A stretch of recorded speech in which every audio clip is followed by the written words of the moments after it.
പലതരം ചേരുവകൾ. ഇന്ന് നമുക്ക് നാരങ്ങച്ചാറ് തയ്യാറാക്കാം കേട്ടോ. ഇപ്പൊ നാരങ്ങയുടെ സീസണൊക്കെ ആയിട്ടുണ്ടല്ലോ.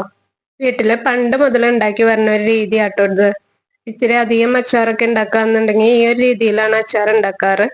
ഈ ഒരു രീതിയിൽ നിങ്ങൾ അച്ചാർ ഉണ്ടാക്കി വെക്കാന്നുണ്ടെങ്കിൽ വർഷങ്ങൾ പൂപ്പൽ കെട്ടാതെ കേട് വരാതെയൊക്കെ ഇരുന്നോളും. മെയിൻ ആയിട്ടുള്ള ഒരു കാര്യം വൃത്തിയാട്ടോ. നമ്മുടെ കൈയൊന്നും അച്ചാറിൽ തട്ടാതെ നോക്കണം. കുറച്ചാൾ സൂക്ഷിച്ച് വെക്കുന്നതാണെന്നുണ്ടെങ്കിൽ പിന്നെ പച്ചവെള്ളം ഒന്നും ഒഴിക്കരുത്. നന്നായിട്ട് ഉണങ്ങി ഡ്രൈ ആയിട്ടുള്ള പാത്രത്തിൽ വേണം എടുത്തു വെച്ച് സൂക്ഷിക്കാനൊക്കെ ആയിട്ട്. ഇനി നമുക്ക് അച്ചാർ ഉണ്ടാക്കാനായിട്ട് തുടങ്ങാം. ഞാനിവിടെ 1 കിലോ നാരങ്ങയാണ് എടുത്തിട്ടുള്ളത്. നന്നായിട്ടൊന്ന് വാഷ് ചെയ്തെടുത്തിട്ടുണ്ട്.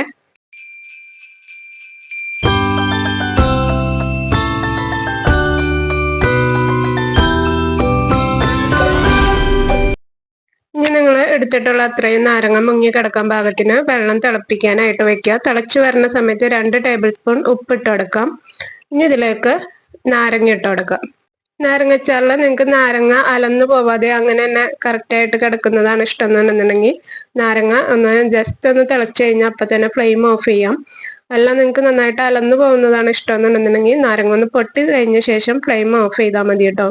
ഞാൻ ജസ്റ്റ് നന്നായിട്ടൊന്ന് തിളച്ച ശേഷം അപ്പം തന്നെ ഫ്ലെയിം ഓഫ് ചെയ്തു. ഫ്ലെയിം ഓഫ് ചെയ്ത ശേഷം 5-10 മിനിറ്റ് ആ വെള്ളത്തിൽ തന്നെ ഇടാം കേട്ടോ. നാരങ്ങ ഈ തിളച്ച വെള്ളത്തിൽ 5-10 മിനിറ്റ് ഇങ്ങനെ കിടക്കുന്ന സമയം കൊണ്ട് ഇതിലുള്ള കയ്പ്പൊക്കെ ആ വെള്ളത്തിലേക്ക് അലന്ന് തരും കേട്ടോ. അപ്പൊ നമ്മൾ അച്ചാർ ഉണ്ടാക്കുമ്പോൾ കയ്പ്പൊന്നും ഉണ്ടാവില്ല. നാരങ്ങ സ്ട്രെയിൻ ചെയ്തെടുത്ത് നന്നായിട്ട് വെള്ളമൊക്കെ പോയ ശേഷം നിങ്ങൾക്ക് ഇഷ്ടമുള്ള രീതിയിൽ അരിഞ്ഞെടുക്കുക. ഞാനിവിടെ ഒരു നാരങ്ങ 6ആയിട്ടാട്ടോ മുറിക്കണേ. നീളത്തിൽ നേരെ പകുതിയായിട്ട് ഒരു പ്രാവശ്യം മുറിച്ച ശേഷം ഓരോ പൊളിപ്പും 3-3 മുറിച്ചെടുത്തിട്ടുണ്ട്. അങ്ങനെയാണ് ഞാൻ മുറിച്ചെടുത്തിട്ടുള്ളത്. അപ്പൊ നിങ്ങൾക്ക് ഏത് രീതിയിലാണോ ഇഷ്ടം ആ രീതിയിൽ മുറിച്ചെടുക്കാം. മുറിച്ചെടുത്ത നാരങ്ങയിലേക്ക് 6 ടേബിൾ സ്പൂൺ ഉപ്പിട്ട് നന്നായിട്ട് തിരുമ്മി വെക്കാം.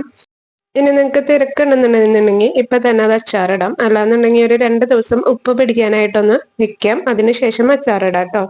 ഞാനിപ്പോ ഒരു 2 ദിവസം കഴിഞ്ഞാണ് ബാക്കി പ്രോസസ്സ് ചെയ്യുന്നത്. ഇനി ഇതിലേക്ക് 8-10 പച്ചമുളക് എടുക്കാം. 5 വെളുത്തുള്ളി, മുഴുവനായിട്ടുള്ള വെളുത്തുള്ളി 5 എണ്ണം എടുത്തിട്ടുണ്ട്. വെളുത്തുള്ളി കൂടുന്നതനുസരിച്ച് ടേസ്റ്റ് കൂടും കേട്ടോ. അപ്പൊ നിങ്ങൾക്ക് കൂടുതൽ വേണമെന്നുണ്ടെങ്കിൽ കൂടുതലോ കുറവോ ചെയ്യാം.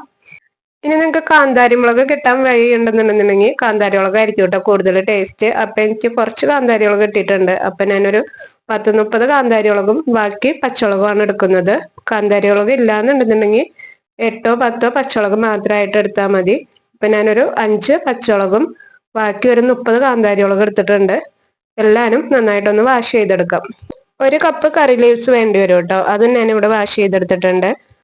വേപ്പില ഊരി വെച്ചിട്ടുണ്ട്. കാന്താരി മുളക് ഒന്നും ചെയ്യണ്ട കേട്ടോ, അങ്ങനെ തന്നെ ഇട്ടാൽ മതി. പിന്നെ പച്ചമുളക് വീഡിയോയിൽ കാണിച്ചിരിക്കുന്നത് പോലെ ചെരിച്ച് മുറിച്ചെടുക്കാം കേട്ടോ. നിങ്ങൾ എടുത്തിട്ടുള്ള വെളുത്തുള്ളി ഒത്തിരി വലുതാണെന്നുണ്ടെങ്കിൽ 2ആയിട്ടൊന്ന് മുറിച്ചിടാം. എൻ്റെ ചെറിയ വെളുത്തുള്ളികളായതുകൊണ്ട് മുഴുവൻ തന്നെയാണ് ഇടുന്നത്. ഇനി അച്ചാർ തയ്യാറാക്കാനായിട്ട് കട്ടിയുള്ള ഒരു പാൻ അടുപ്പത്ത് വയ്ക്കാം. ഇതുപോലത്തെ കട്ടിയുള്ള ഉരുളിയൊക്കെ ഉണ്ടെന്നുണ്ടെങ്കിൽ അതെടുക്കാം കേട്ടോ. ഇതിൻ്റെ അകത്തേക്ക് 100 ഗ്രാം നല്ലെണ്ണ ഒഴിച്ചു കൊടുക്കാം കേട്ടോ. അച്ചാർ പൂപ്പൽ കെട്ടാതെയും ഒരുപാട് നാൾ ഇരിക്കാനൊക്കെ വേണ്ടിയിട്ടാണ് നമ്മൾ നല്ലെണ്ണ ചേർക്കുന്നത്. ഇതിലേക്ക് വെളിച്ചെണ്ണ ചേർക്കരുത് കേട്ടോ. വെളിച്ചെണ്ണയും വെള്ളവും ഒട്ടും ചേർക്കരുത്. എണ്ണ നന്നായിട്ട് ചൂടായ ശേഷം ആദ്യം തന്നെ വെളുത്തുള്ളി ഇട്ട് കൊടുക്കുക. വെളുത്തുള്ളി ഒന്ന് ജസ്റ്റ് ഒന്ന് വഴറ്റിയ ശേഷം വേപ്പില, പച്ചമുളക്, കാന്താരി മുളകൊക്കെ നമ്മൾ എടുത്തു വെച്ചത് ഇട്ട് കൊടുക്കാം. ജസ്റ്റ് ഒന്ന് വഴറ്റി കൊടുക്കാം. അതിനുശേഷം പൊടികൾ ഇട്ട് കൊടുക്കണം. ഞാനിവിടെ 6 ടേബിൾ സ്പൂൺ നല്ല എരിവുള്ള മുളക് പൊടിയും 6 ടേബിൾ സ്പൂൺ അച്ചാർ പൊടിയാണ് ഇട്ട് കൊടുത്തിട്ടുള്ളത്. ചെറിയ തീയിൽ നന്നായിട്ട് മിക്സ് ചെയ്ത് കൊടുക്കാം കേട്ടോ. പൊടികളുടെ പച്ച സ്മെല്ലൊക്കെ പോണ വരെ 1 മിനിറ്റ് നന്നായിട്ടൊന്ന് മിക്സ് ചെയ്ത് കൊടുക്കുക. അതിനുശേഷം ഉലുവപ്പൊടി 1 ടീസ്പൂൺ, കായപ്പൊടി 1 ടീസ്പൂണും കൂടി ഇട്ടെടുത്ത് നന്നായിട്ടൊന്ന് മിക്സ് ചെയ്ത് കൊടുക്കാം. അച്ചാറിലേക്ക് ഒട്ടും വെള്ളം ചേർക്കരുത് കേട്ടോ. വെള്ളം ചേർത്തിട്ടുണ്ടെന്നുണ്ടെങ്കിൽ മുകളിൽ പാട പോലെ കെട്ടി പൂപ്പലൊക്കെ വരാൻ സാധ്യതയുണ്ട്. ടോട്ടൽ നമ്മുടെ അച്ചാറിലേക്ക് 1.5 കപ്പ് വിനാഗിരിയാണ് വേണ്ടത്. അതിൽ 1 കപ്പ് ഞാനിപ്പോൾ ഒഴിച്ചിട്ടുണ്ട്. നന്നായിട്ട് തിളച്ച ശേഷം നാരങ്ങ ഇട്ട് കൊടുക്കാം. വിനാഗിരി നന്നായിട്ട് തിളച്ച ശേഷം വേണം നാരങ്ങ ഇട്ട് കൊടുക്കാൻ കേട്ടോ. നാരങ്ങ ഇട്ട് നന്നായിട്ടൊന്ന് മിക്സ് ചെയ്ത് കൊടുക്കാം.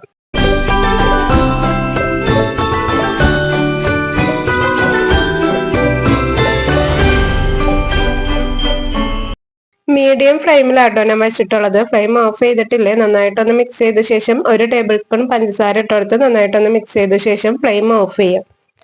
ഫ്ലെയിം ഓഫ് ചെയ്ത് നന്നായിട്ടൊന്ന് ചൂടാറിയ ശേഷം നമുക്ക് ബോട്ടിലേക്ക് മാറ്റാം. 1/2 കപ്പ് വിനാഗിരി നമ്മൾ ചേർക്കാതെ മാറ്റി വെച്ചിട്ടുണ്ട്. അത് ഭരണിയിലേക്ക് അച്ചാറൊക്കെ ഇട്ട് കഴിഞ്ഞ് ബാക്കി വരുന്ന ഗ്രേവിയിലേക്ക് ആ സുർക്ക ഇട്ട് നന്നായിട്ടൊന്ന് തിളപ്പിച്ച ശേഷം ചൂടാറ്റി ഇതിലേക്ക് ഒഴിക്കാം കേട്ടോ. വിനാഗിരി ആദ്യം നമ്മൾ ചേർത്ത സമയത്ത് തന്നെ കംപ്ലീറ്റ് വിനാഗിരി ചേർത്ത് തിളപ്പിച്ചും അച്ചാർ റെഡിയാക്കി എടുക്കാറുണ്ട് കേട്ടോ. അപ്പൊ ഞാൻ ഉരുളി പെട്ടെന്ന് കഴുകി എടുക്കാനും പറ്റും, പിന്നെ ബാക്കി വരുന്ന ഗ്രേവി വേസ്റ്റ് ആവില്ല. അതുകൊണ്ടാണ് ഇങ്ങനെ ചെയ്യുന്നത്. അപ്പൊ നിങ്ങൾക്ക് എങ്ങനെയാണോ ഇഷ്ടം അതനുസരിച്ച് ചെയ്യാം കേട്ടോ.